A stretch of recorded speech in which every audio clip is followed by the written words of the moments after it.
하나님 아버지, 귀한 아침을 주신 은혜를 감사드립니다. 오늘도 하나님 앞에 우리의 모든 것을 내려놓을 수 있기를 원합니다.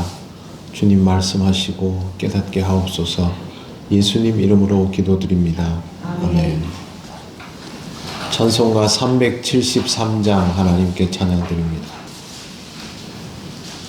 고요한 바다로 저 천국 향할 때 주 내게 손품 주시니 참 감사합니다.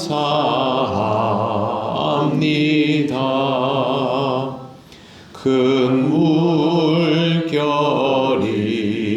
일어나 나 쉬지 못하나 이 풍랑으로 인하여 더 빨리 갑니다. 내 걱정 근심을 쉬 없게 하시고 내 주여 얻은 영혼을 곧 밝게 하소서. 이 세상 고락간 주 뜻을 본받고 내 몸이 의지 없을 때 큰 믿음 주소서.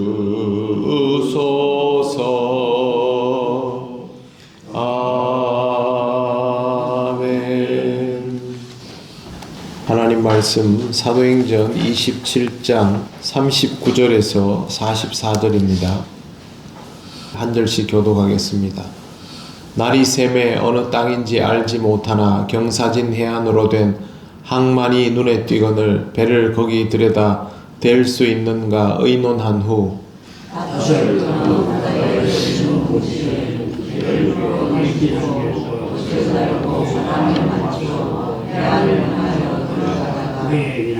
두 물이 합하여 흐르는 곳을 만나 배를 걸매 이 물은 부딪혀 움직일 수 없이 붙고 고물은 큰 물결에 깨어져 가니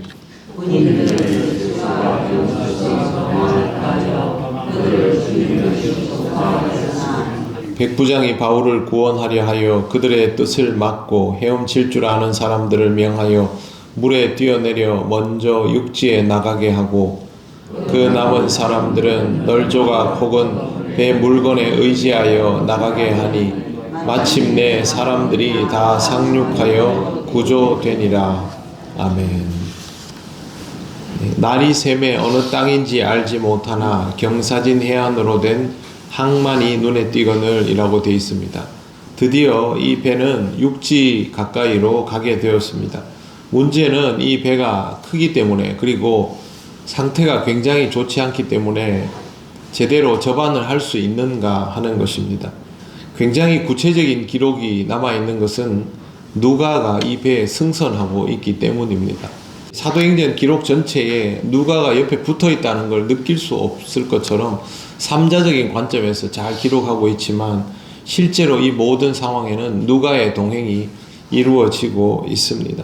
40절 닻을 끊어 바다에 버리는 동시에 키를 풀어 늦추고 돛을 달고 바람에 맞추어 해안을 향하여 들어가다가 닻을 끊으면 이제 배는 떠오르게 되고 이제 떠다닐 수 있게 됩니다.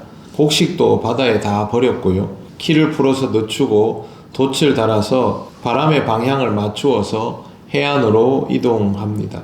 그러다가 물이 합쳐지는 곳에 만나서 이제 배를 걸었고, 이게 이제 바닥에 걸렸다는 뜻이죠. 이물은 부딪혀서 움직일 수 없이 붙고 고물은 큰 물결에 깨어져 가고, 이물은 뱃머리를 뜻합니다. 뱃머리는 이제 바닥에 닿아가지고 더 나갈 수 없는데, 배의 그 선미 뒷부분은 파도가 계속 때리니까 이 파도를 맞으면서 배가 부서져 나가는 겁니다.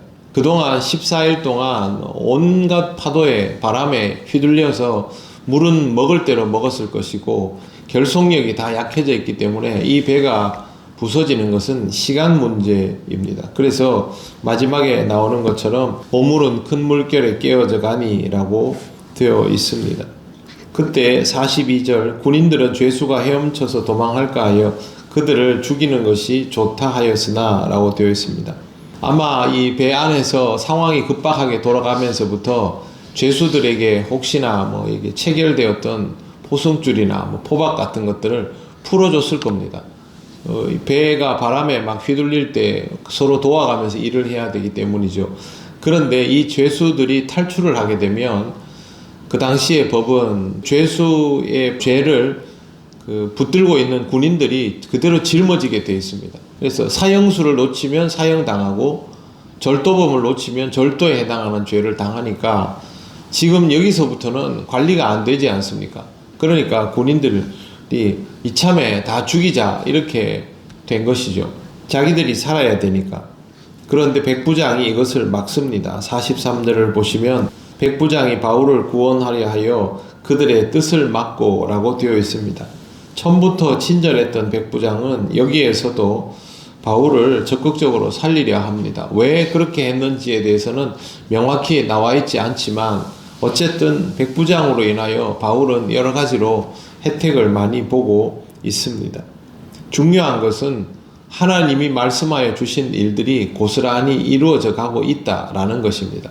어떤 사람을 써서 어떤 식으로 상황이 몰아져 가건 하나님이 바울에게 했던 메시지는 그대로 있으니까 우리가 그걸 기억해 둘 필요가 있습니다. 군인들이 죄수들을 죽이려는 것을 막고 백부장이 명을 합니다. 헤엄칠 줄 아는 사람들을 먼저 물에 뛰어내리게 하고 남은 사람들은 널조각 혹은 배 물건에 의지하여 나가게 하니 라고 되어 있습니다. 배는 이미 다 이제 부서져 내린 거죠. 그 물건들 팔아보려고 고집을 부려가지고 항해를 하다가 물건들 다 없애고 선주만 이제 골치 아프게 생겼죠. 그런데 사람들은 상하지 않았습니다. 마지막에 보시면 마침내 사람들이 다 상륙하여 구조되니라. 이 배의 승선 인원은 276명이었습니다. 14일간의 표류에 이 당시에 이런 목선, 범선이긴 하겠지만 목선이 276명 그대로를 생존자로 냈다라는 것은 기적입니다. 이런 놀라운 일이 있었습니다. 이때 살아난 사람들은 바울이 했던 말을 그대로 떠올릴 것입니다. 22절 말씀에 보시면 이렇게 되어 있습니다. 내가 너희를 권하노니 이제는 안심하라. 너희 중 아무도 생명에는 아무런 손상이 없겠고 오직 배뿐이리라. 배는 상할 것인데 너희에게는 문제가 없을 것이다 라고 했던 이 말이 무태 오르는 사람들 뇌리에 딱 박혔을 것입니다. 정말 저 사람이 얘기하는 그대로 다 됐구나. 사람 하나 다치지도 않고 배만 고스란히 파손되고 우리는 다 살았구나. 어떻게 이걸 잊을 수 있겠습니까? 이 사람들은 평생 이 기억을 가지게 되고 여기서부터 바울의 존재감은 더 커지게 되는 것입니다. 그가 말한 대로 되었기 때문이지요. 그리고 이 배는 14일간의 표류 끝에 예정되었던 미항에서부터 무려 800km나 떨어진 이탈리아 반도 남쪽에 있는 멜리데라는 섬에 비상 상륙을 하게 됩니다.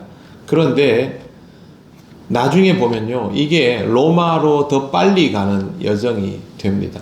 그러니까 이 배가 일반적인 항로를 가지고 그 배의 상태로는 이렇게 빨리 갈 수가 없는데 풍랑이 이걸 밀어가지고 800km를 이동시켜서 훨씬 더 빠른 시간 안에 이탈리아 반도 밑에다가 딱 데려다 놓은 겁니다.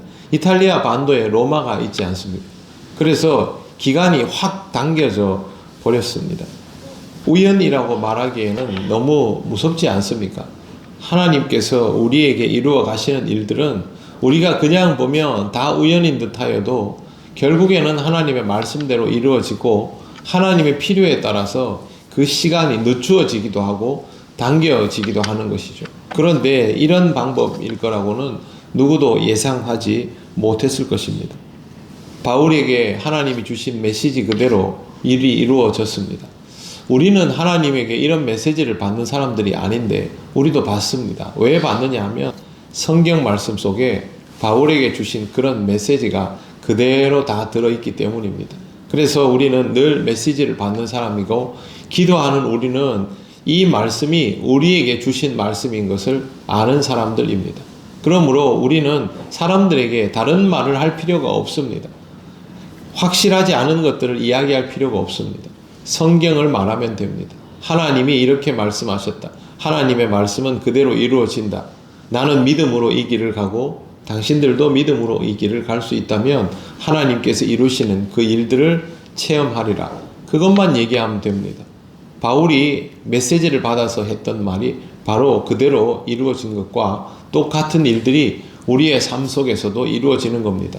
제가 하나님의 사자가 바울에게 전달한 내용을 굳이 메시지라고 말씀을 드린 이유는 우리가 이 메시지를 가지고 이 땅을 살아가고 있기 때문입니다.